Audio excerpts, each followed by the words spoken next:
Vote चोर गद्दी छोड़ का नारा कांग्रेस इस वक्त पूरे देश में जोर शोर से लगा रही है और इसी नारे का सहारा लेते हुए पूर्व मुख्यमंत्री हरीश रावत ने सोशल मीडिया के जरिए बीजेपी पर जमकर निशाना साधने का काम किया। यहां तक कि उन्होंने भाजपाइयों को हाइड्रोजन बम तक कह डाला है, जिसके बाद सूबे में सियासत गर्मा गई है। रिपोर्ट देखिए।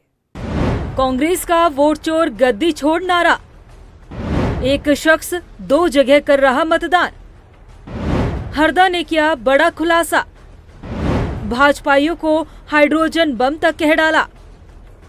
उत्तराखंड के पूर्व मुख्यमंत्री हरीश रावत ने भाजपाइयों को हाइड्रोजन बम बताया है। दरअसल कांग्रेस का वोट चोर गद्दी छोड़ नारा आज पूरे देश में गूंज रहा है।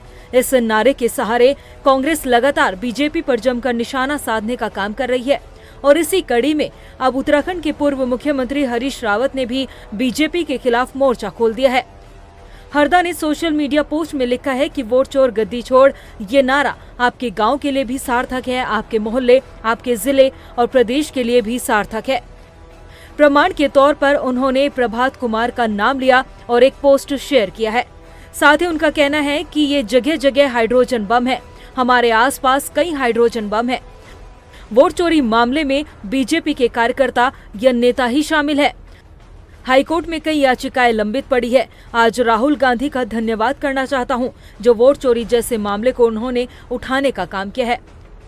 हरदा ने इस पोस्ट के साथ ही एक फोटो भी शेयर किया है, जिसमें प्रभात कुमार के नाम से एक प्रोफाइल है।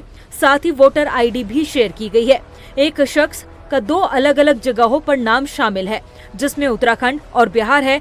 और हैरानी की बात यह है कि एक ही शख्स दोनों ही जगहों पर वोट भी डाल रहा है, जिससे कांग्रेस का वोट चोर वाला नारा सच होता हुआ नजर आ रहा है। ये हाइड्रोजन बम नहीं, यहाँ इस तरीके के कई हाइड्रोजन बम हमारे अड़ोस पड़ोस में सब जगह है।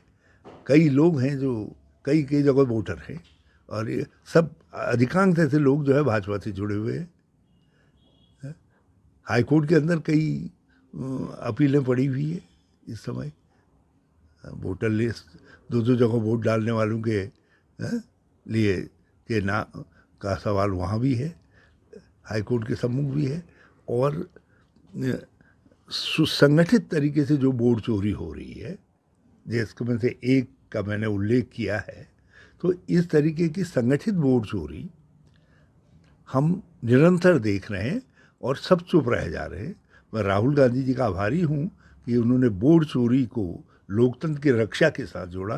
वास्तविकता है कि एक वोट का अधिकार हमारा सबसे बड़ा अधिकार है और इस अधिकार को वोट चोरी के जरिए छीन किया जाता है, तो संविधान को कमजोर किया जाता है, लोकतंत्र को कमजोर किया जाता है।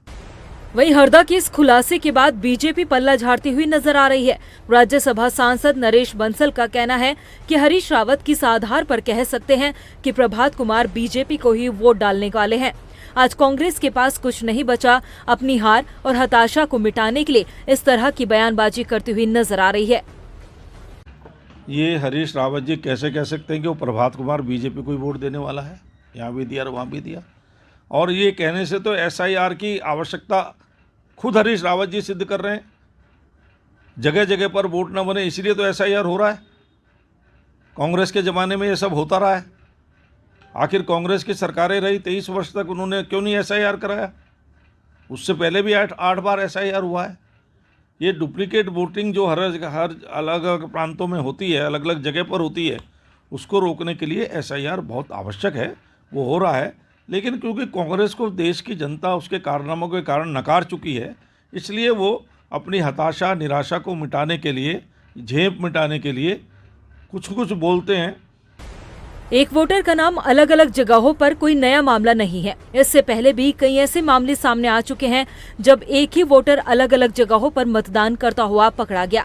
कांग्रेस वोट चोरी मामले को सीधे बीजेपी से जोड़ती हुई देख रही है, तो वहीं भाजपा इसको हार के कारण कांग्रेस का दिवालियापन बता रही है। अब देखना ये होगा कि लोकतंत्र बचाने के लिए चुनाव आयोग इस पर कोई संज्ञान लेता है या नहीं।